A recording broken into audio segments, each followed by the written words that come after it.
ਸਤਨਾਮ। ਸ਼੍ਰੀ ਵਾਹਿਗੁਰੂ ਸਾਹਿਬ JIO. ਪਰਮ ਸਨਮਾਨਿਓ ਗੁਰੂ ਰੂਪ ਗੁਰੂ ਖਾਲਸਾ ਸਾਧ ਸੰਗਤ ਜੀ, ਵਾਹਿਗੁਰੂ ਜੀ ਕਾ ਖਾਲਸਾ, ਵਾਹਿਗੁਰੂ ਜੀ ਕੀ ਫਤਿਹ। ਸ਼੍ਰੀ ਗੁਰੂ ਨਾਨਕ ਦੇਵ ਜੀ ਨੇ ਭਾਈ ਲਹਿਣਾ ਜੀ ਨੂੰ ਆਪਣੇ ਅੰਗ ਨਾਲ ਲਾ ਕੇ ਸ਼੍ਰੀ ਗੁਰੂ ਅੰਗਦ ਦੇਵ ਜੀ ਬਣਾ ਦਿੱਤਾ ਅਤੇ ਪ੍ਰੀਖਿਆ ਵਿੱਚ ਪੂਰਾ ਉਤਰਨ ਤੋਂ ਬਾਅਦ ਗੁਰਗੱਦੀ ਸੌਂਪ ਦਿੱਤੀ। ਆਪਣਾ ਅੰਤਮ ਸਮਾਂ ਜਾਣ ਕੇ ਸਤਿਗੁਰੂ ਜੀ ਨੇ ਸ਼੍ਰੀ ਗੁਰੂ ਅੰਗਦ ਦੇਵ ਜੀ ਨੂੰ ਆਗਿਆ ਦਿੱਤੀ ਕਿ ਤੁਸੀਂ ਕਰਤਾਰਪੁਰ ਵਿੱਚ ਨਹੀਂ ਰਹਿਣਾ, ਤੁਸੀਂ ਆਪਣੇ ਨਗਰ ਖਡੂਰ ਸਾਹਿਬ ਚਲੇ ਜਾਓ ਅਤੇ ਉੱਥੇ ਰਹਿ ਕੇ ਗੁਰਸਿੱਖੀ ਦਾ ਪ੍ਰਚਾਰ ਕਰੋ। ਅਸੀਂ ਹੁਣ ਥੋੜ੍ਹੇ ਦਿਨਾਂ ਤੱਕ ਸੱਚਖੰਡ ਨੂੰ ਚਲੇ ਜਾਵਾਂਗੇ। ਸ਼੍ਰੀ ਗੁਰੂ ਅੰਗਦ ਦੇਵ ਜੀ ਨੇ ਬੜੇ ਵੈਰਾਗ ਵਿੱਚ ਆ ਕੇ ਬੇਨਤੀ ਕੀਤੀ ਕਿ ਮੈਂ ਆਪ ਜੀ ਦੇ ਅੰਤਮ ਦਰਸ਼ਨ ਨਹੀਂ ਕਰ ਸਕਾਂਗਾ। ਗੁਰੂ ਜੀ ਨੇ ਕਿਹਾ, ਪੁਰਖਾ, ਅਸੀਂ ਤੇਰੇ ਅੰਗ ਸੰਗ ਹਾਂ, ਸਾਡਾ ਦਰਸ਼ਨ ਤੂੰ ਸਦਾ ਆਪਣੇ ਹਿਰਦੇ ਵਿੱਚ ਕਰਿਆ ਕਰੀ। ਗੁਰੂ ਅੰਗਦ ਦੇਵ ਜੀ ਨੇ ਕਿਹਾ, ਮਹਾਰਾਜ ਜੀ, ਜਿਵੇਂ ਆਪ ਜੀ ਦਾ ਹੁਕਮ, ਪਰ ਮੇਰਾ ਚਿੱਤ ਆਪ ਤੋਂ ਵਿਛੜਨ 'ਤੇ ਨਹੀਂ ਕਰਦਾ। ਪਰ ਫਿਰ ਵੀ ਸਤਿਗੁਰੂ ਜੀ ਦਾ ਹੁਕਮ ਮੰਨ ਕੇ ਸ਼੍ਰੀ ਗੁਰੂ ਅੰਗਦ ਦੇਵ ਜੀ ਆਪਣੇ ਗੁਰਦੇਵ ਜੀ ਦੇ ਚਰਨਾਂ 'ਤੇ ਨਮਸਕਾਰ ਕਰਕੇ ਅਤੇ ਚਰਨ ਧੂੜ ਮਸਤਕ 'ਤੇ ਲਾ ਕੇ ਖਡੂਰ ਵੱਲ ਤੁਰ ਪਏ। ਇਸ ਸਮੇਂ ਸ਼੍ਰੀ ਗੁਰੂ ਅੰਗਦ ਦੇਵ ਜੀ ਦਾ ਹਿਰਦਾ ਵੈਰਾਗ ਨਾਲ ਭਰਿਆ ਹੋਇਆ ਸੀ ਅਤੇ ਨੇਤਰਾਂ ਵਿੱਚੋਂ ਜਲ ਵਗ ਰਿਹਾ ਸੀ। ਖਡੂਰ ਸਾਹਿਬ ਪਹੁੰਚ ਕੇ ਆਪ ਆਪਣੀ ਭੂਆ ਮਾਈ ਭੀਰਾਈ ਦੇ ਘਰ ਚਲੇ ਗਏ। ਮਾਈ ਭੀਰਾਈ ਨੇ ਪੁੱਛਿਆ ਕਿ ਸ਼੍ਰੀ ਗੁਰੂ ਨਾਨਕ ਦੇਵ ਜੀ ਨੂੰ ਕਿੱਥੇ ਛੱਡ ਆਏ ਹੋ ਅਤੇ ਤੁਸੀਂ ਉਦਾਸ ਅਤੇ ਚੁੱਪਚਾਪ ਕਿਉਂ ਹੋ? ਗੁਰੂ ਅੰਗਦ ਦੇਵ ਜੀ ਨੇ ਮਾਈ ਜੀ ਨੂੰ ਕੋਈ ਉੱਤਰ ਨਾ ਦਿੱਤਾ। ਇੱਕ ਲੰਮਾ ਹੌਂਕਾ ਲਿਆ ਅਤੇ ਨੇਤਰਾਂ 'ਚੋਂ ਜਲ ਕੇਰਨ ਲੱਗ ਪਏ। ਆਪ ਜੀ ਦੀ ਇਹ ਦਸ਼ਾ ਵੇਖ ਕੇ ਮਾਈ ਨੇ ਪੁੱਛਿਆ, ਕੀ ਗੁਰੂ ਨਾਨਕ ਦੇਵ ਜੀ ਜੋਤੀ ਜੋਤ ਸਮਾ ਗਏ ਹਨ? ਮਾਈ ਦੀ ਇਹ ਗੱਲ ਸੁਣ ਕੇ ਆਪ ਜੀ ਨੇ ਕੇਵਲ ਇੰਨਾ ਹੀ ਕਿਹਾ ਕਿ ਮੈਨੂੰ ਇਸ ਸਮੇਂ ਬੋਲਣਾ, ਵੇਖਣਾ ਅਤੇ ਸੁਣਨਾ ਕੁਝ ਨਹੀਂ ਪਾਉਂਦਾ। ਮੈਨੂੰ ਇੱਕ ਕੋਠੜੀ ਵਿੱਚ ਇਕਾਂਤ ਬੈਠਣ ਦਿਓ। ਇਸ ਕੋਠੜੀ ਦਾ ਬੂਹਾ ਇੱਟਾਂ ਨਾਲ ਚਿਣ ਕੇ ਬਾਹਰੋਂ ਲਪਾਈ ਕਰਕੇ ਬੰਦ ਕਰ ਦੇਣਾ ਅਤੇ ਸਾਡਾ ਕਿਸੇ ਨੂੰ ਪਤਾ ਨਹੀਂ ਦੱਸਣਾ। ਮਾਈ ਭੀਰਾਈ ਨੇ ਕਿਹਾ, ਤੁਸੀਂ ਅੰਦਰ ਚੁੱਪ ਕਰਕੇ ਬੈਠੇ ਰਹੋ, ਦਰਵਾਜ਼ਾ ਕਿਉਂ ਬੰਦ ਕਰਵਾਉਂਦੇ ਹੋ? ਤਦ ਗੁਰੂ ਜੀ ਚੁੱਪ ਕਰਕੇ ਕੋਠੜੀ ਅੰਦਰ ਸਮਾਧੀ ਲਾ ਕੇ ਬੈਠ ਗਏ ਅਤੇ ਬਿਰਤੀ ਸ਼੍ਰੀ ਗੁਰੂ ਨਾਨਕ ਦੇਵ ਜੀ ਦੇ ਚਰਨਾਂ ਵਿੱਚ ਟਿਕਾ ਲਈ।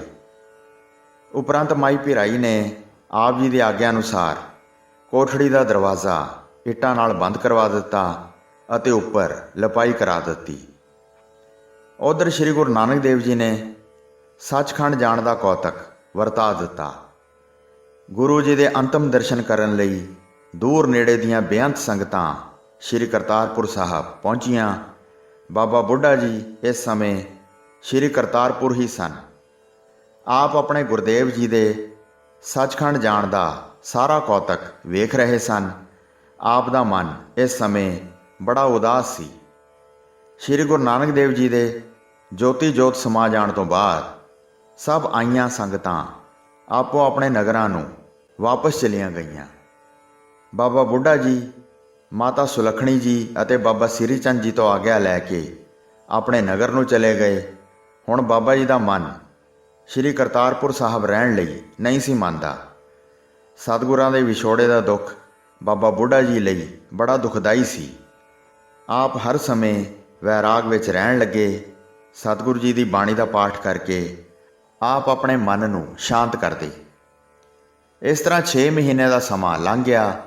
ਸਿੱਖ ਸੰਗਤਾਂ ਨੂੰ ਇਹ ਤਾਂ ਪਤਾ ਸੀ ਕਿ ਸਤਿਗੁਰੂ ਨਾਨਕ ਦੇਵ ਜੀ ਆਪਣੀ ਗੱਦੀ ਸ਼੍ਰੀ ਗੁਰੂ ਅੰਗਦ ਦੇਵ ਜੀ ਨੂੰ ਦੇ ਗਏ ਹਨ, ਪਰ ਸ਼੍ਰੀ ਗੁਰੂ ਅੰਗਦ ਦੇਵ ਜੀ ਕਿੱਥੇ ਚਲੇ ਗਏ, ਇਸ ਦਾ ਕਿਸੇ ਨੂੰ ਕੋਈ ਪਤਾ ਨਹੀਂ ਸੀ ਲੱਗਦਾ। ਦਰਸ਼ਨਾਂ ਦੇ ਅਭਿਲਾਖੀ ਸ਼੍ਰੀ ਕਰਤਾਰਪੁਰ ਸਾਹਿਬ ਆਉਣ, ਪਰ ਉੱਥੇ ਗੁਰੂ ਜੀ ਦੇ ਦਰਸ਼ਨ ਨਾ ਹੋਣ ਕਰਕੇ ਖਡੂਰ ਸਾਹਿਬ ਵੱਲ ਤੁਰ ਪੈਣ। ਉੱਥੇ ਵੀ ਗੁਰੂ ਜੀ ਦਾ ਕੋਈ ਪਤਾ ਨਾ ਲੱਗੇ। ਇਸ ਤਰ੍ਹਾਂ ਸਿੱਖ ਸੰਗਤਾਂ ਵਿੱਚ ਬੜੀ ਬੇਚੈਨੀ ਅਤੇ ਉਦਾਸੀ ਛਾ ਗਈ। ਸਾਧ ਸੰਗਤ ਜੀ, ਜਿਸ ਵੇਲੇ ਸਨ 1596 ਬਿਕਰਮੀ ਨੂੰ ਸ਼੍ਰੀ ਗੁਰੂ ਨਾਨਕ ਦੇਵ ਜੀ ਨੇ ਸ਼੍ਰੀ ਗੁਰੂ ਅੰਗਦ ਦੇਵ ਜੀ ਨੂੰ ਗੁਰਿਆਈ ਦੀ ਗੱਦੀ ਦੇ ਦਿੱਤੀ ਅਤੇ ਸ਼੍ਰੀ ਗੁਰੂ ਅੰਗਦ ਦੇਵ ਜੀ ਨੂੰ ਸ਼੍ਰੀ ਖਡੂਰ ਸਾਹਿਬ ਭੇਜ ਦਿੱਤਾ, ਤਾਂ ਸ਼੍ਰੀ ਗੁਰੂ ਅੰਗਦ ਦੇਵ ਜੀ ਆਪਣੇ ਭੂਆ ਮਾਈ ਭੀਰਾਈ ਜੀ ਦੇ ਕੋਲ ਆ ਗਏ, ਜੋ ਨਾਂਗੇ ਦੀ ਸਰਾਂ ਤੋਂ ਇਸ ਜਗ੍ਹਾ ਵਿਆਹੇ ਹੋਏ ਸਨ ਅਤੇ ਇੱਥੇ ਹੀ ਰਹਿੰਦੇ ਸਨ। ਜਿਸ ਕੋਠੇ ਵਿੱਚ ਗੁਰੂ ਅੰਗਦ ਦੇਵ ਜੀ ਸਮਾਧੀ ਲਾਈ ਬੈਠੇ ਸਨ, ਉਸ ਕੋਠੇ ਦਾ ਬੂਹਾ ਚਿਣਿਆ ਹੋਇਆ ਸੀ ਅਤੇ ਗੁਰੂ ਜੀ 8 ਪਹਿਰ ਅੰਦਰ ਹੀ ਰਹਿੰਦੇ ਸਨ। ਮਾਈ ਭਰਾਈ ਤੋਂ ਬਿਨਾਂ ਗੁਰੂ ਜੀ ਦਾ ਪਤਾ ਕਿਸੇ ਨੂੰ ਨਹੀਂ ਸੀ। ਸਭ ਮੁਖੀ ਸਿੱਖਾਂ ਨੇ ਮਿਲ ਕੇ ਦੀਵਾਨ ਲਗਾ ਕੇ ਵਿਚਾਰ ਕੀਤੀ ਤਾਂ ਇਹ ਸਲਾਹ ਠਹਿਰੀ ਕਿ ਇਹ ਪਤਾ ਬਾਬਾ ਬੁੱਢਾ ਜੀ ਪਾਸੋਂ ਲੱਗੇਗਾ। ਇੱਕ ਸਿੱਖ ਨੇ ਆਖਿਆ, ਇਹ ਬਚਨ ਸਾਧ ਸੰਗਤ ਦਾ ਸੱਚ ਹੈ। ਇੱਕ ਵਾਰੀ ਬਾਬਾ ਬੁੱਢਾ ਜੀ ਨੇ ਸ਼੍ਰੀ ਗੁਰੂ ਜੀ ਪਾਸ ਬੇਨਤੀ ਕੀਤੀ ਸੀ ਕਿ ਸਤਿਗੁਰੂ ਜੀ, ਤੁਸੀਂ ਸਾਨੂੰ ਇੱਥੇ ਛੱਡ ਕੇ ਦੇਸ਼ ਦੇਸ਼ਾਂਤਰਾਂ ਨੂੰ ਚਲੇ ਜਾਂਦੇ ਹੋ। ਜੇ ਆਪ ਦੇ ਲੱਭਣ ਦੀ ਲੋੜ ਹੋਵੇ ਤਾਂ ਕਿਸ ਤਰ੍ਹਾਂ ਲੱਭੀਏ? ਤਾਂ ਸ਼੍ਰੀ ਗੁਰੂ ਜੀ ਨੇ ਬਚਨ ਕੀਤਾ ਸੀ ਕਿ ਇੱਕ ਮਨ ਹੋ ਕੇ ਧਿਆਨ ਕਰੋਗੇ ਤਾਂ ਅਸੀਂ ਪ੍ਰਤੱਖ ਹੋ ਮਿਲਾਂਗੇ। ਸੋ ਜਿਸ ਵਕਤ ਸ਼੍ਰੀ ਗੁਰੂ ਨਾਨਕ ਦੇਵ ਜੀ 1583 ਬਿਕਰਮੀ ਨੂੰ ਸ਼ਿਵਰਾਤ ਦੇ ਮੇਲੇ ਸਮੇਂ ਸਿੱਧ ਇਕੱਠੇ ਹੋਏ ਵੇਖ ਆਏ ਸਨ, ਉਸ ਵਕਤ ਗੋਰਖਨਾਥ ਦੇ ਚੇਲਿਆਂ ਨੇ ਅਨੇਕ ਤਰ੍ਹਾਂ ਦੀਆਂ ਰਿੱਧੀਆਂ ਸਿੱਧੀਆਂ ਮਿਰਗਾਨੀਆਂ ਉਡਾ ਕੇ ਵਿਖਾਈਆਂ, ਪਰ ਪੇਸ਼ ਕੋਈ ਨਾ ਗਈ, ਸਗੋਂ ਛਿੱਥੇ ਹੋ ਗਏ। ਫਿਰ ਗੋਰਖਨਾਥ ਨੇ ਆਖਿਆ, ਆਓ ਲੁਕਣ ਮਿੱਟੀ ਖੇਡੀਏ। ਸ਼ਰਤ ਇਹ ਹੈ, ਜੇ ਤੁਸਾਂ ਨੂੰ ਮੈਂ ਨਾ ਲੱਭਾ ਤਾਂ ਤੁਸੀਂ ਮੇਰਾ ਭੇਖ ਲੈਣਾ, ਜੇ ਤੁਸੀਂ ਨਾ ਲੱਭੋ ਤਾਂ ਤੁਹਾਡਾ ਭੇਖ ਮੈਂ ਧਾਰਨ ਕਰਾਂਗਾ। ਗੁਰੂ ਜੀ ਨੇ ਆਖਿਆ, ਚੰਗਾ ਤੁਸੀਂ ਲੁਕੋ, ਅਸੀਂ ਲੱਭਾਂਗੇ। ਗੋਰਖ ਡੱਡੂ ਬਣ ਕੇ ਜਲ ਵਿੱਚ ਬਹਿ ਗਿਆ। ਗੁਰੂ ਜੀ ਨੇ ਗੁੜਾਇਆ ਗੁੜਾਇਆ ਕਰਦੇ ਡੱਡੂ ਨੂੰ ਜਾ ਕੇ ਫੜ ਲਿਆ ਤੇ ਗੋਰਖ ਸ਼ਰਮਿੰਦਾ ਹੋ ਗਿਆ। ਫਿਰ ਗੁਰੂ ਜੀ ਨੇ ਆਖਿਆ ਕਿ ਅਸੀਂ ਲੁਕਦੇ ਹਾਂ, ਤੁਸੀਂ ਲੱਭੋ। ਪਰ ਬਾਬਾ ਬੁੱਢਾ ਜੀ ਨੂੰ ਲੁਕਣ ਸਮੇਂ ਗੁਰੂ ਜੀ ਬਚਨ ਕਰ ਗਏ ਸੀ ਕਿ ਗੋਰਖ ਜਦ ਛਿੱਥਾ ਹੋ ਕੇ ਆ ਜਾਵੇ ਤਾਂ ਤੁਸੀਂ ਅੰਤਰਜਾਮੀ ਅਕਾਲ ਪੁਰਖ ਅੱਗੇ ਅਰਦਾਸ ਸੋਧਣੀ, ਅਸੀਂ ਵਾਪਸ ਆ ਜਾਵਾਂਗੇ। ਤਾਂ ਗੁਰੂ ਜੀ ਇਹੋ ਜਿਹੇ ਲੁਕੇ ਕਿ ਸਥੂਲ ਸਰੀਰ ਤੱਤਾਂ ਵਿੱਚ ਮਿਲਾ ਦਿੱਤਾ ਤੇ ਜੋਤ ਨਾਲ ਜੋਤ ਮਿਲ ਗਈ। ਹੁਣ ਗੋਰਖਨਾਥ ਜੀ ਕਿੱਥੇ ਲੱਭਣ? ਜਦ ਕੋਈ ਪੇਸ਼ ਨਾ ਗਈ, ਛਿੱਥੇ ਤੇ ਸ਼ਰਮਿੰਦੇ ਹੋ ਕੇ ਆਪਣੇ ਸਥਾਨ ਆਣ ਬੈਠੇ। ਤਾਂ ਬਾਬਾ ਬੁੱਢਾ ਜੀ ਨੇ ਪੁੱਛਿਆ, ਨਾਥ ਜੀ, ਗੁਰੂ ਜੀ ਕਿੱਥੇ ਹਨ? ਗੋਰਖਨਾਥ ਚੁੱਪ ਹੋ ਗਿਆ ਅਤੇ ਕੋਈ ਉੱਤਰ ਨਾ ਦਿੱਤਾ।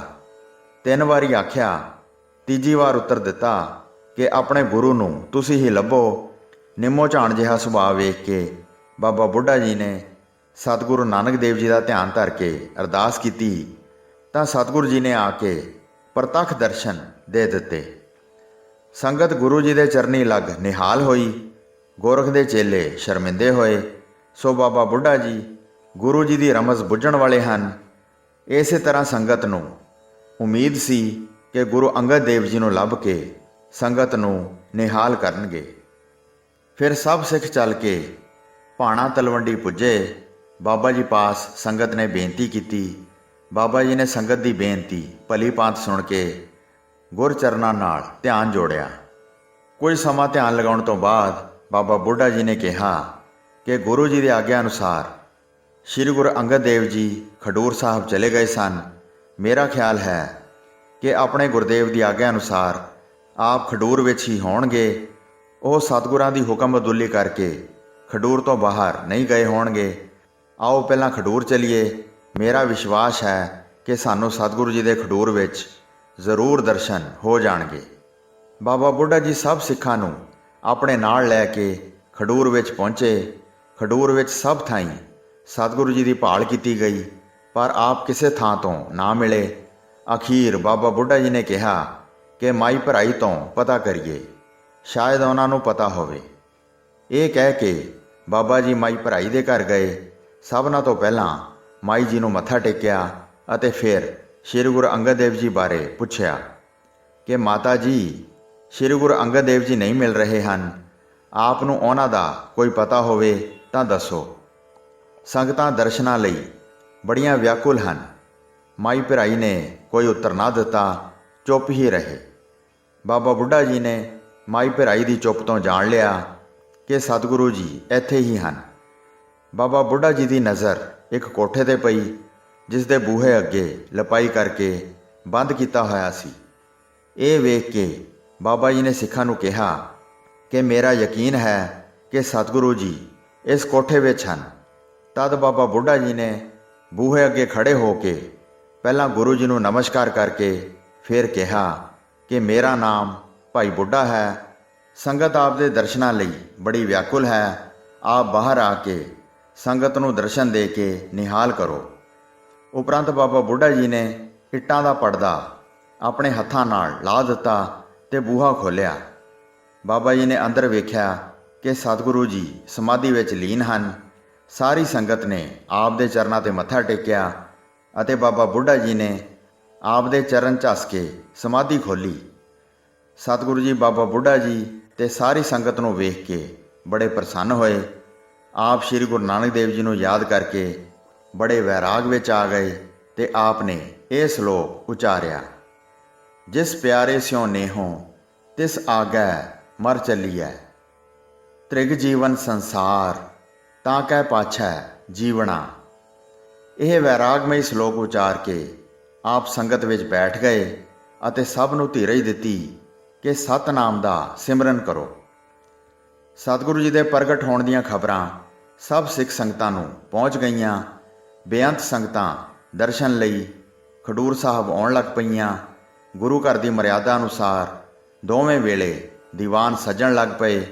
ਕੁਝ ਦਿਨਾਂ ਬਾਅਦ ਸ਼੍ਰੀ ਗੁਰੂ ਅੰਗਦ ਦੇਵ ਜੀ ਨੇ ਬਾਬਾ ਬੁੱਢਾ ਜੀ ਨੂੰ ਕਿਹਾ ਕਿ ਬਾਬਾ ਜੀ, ਕੋਈ ਐਸਾ ਸਿੱਖ ਲੱਭੋ ਜਿਹੜਾ ਸਾਨੂੰ ਸ਼੍ਰੀ ਗੁਰੂ ਨਾਨਕ ਦੇਵ ਜੀ ਦੇ ਜਨਮ ਤੋਂ ਲੈ ਕੇ ਅੰਤ ਤੱਕ ਉਹਨਾਂ ਦੀ ਸਾਰੀ ਕਥਾ ਸੁਣਾਵੇ।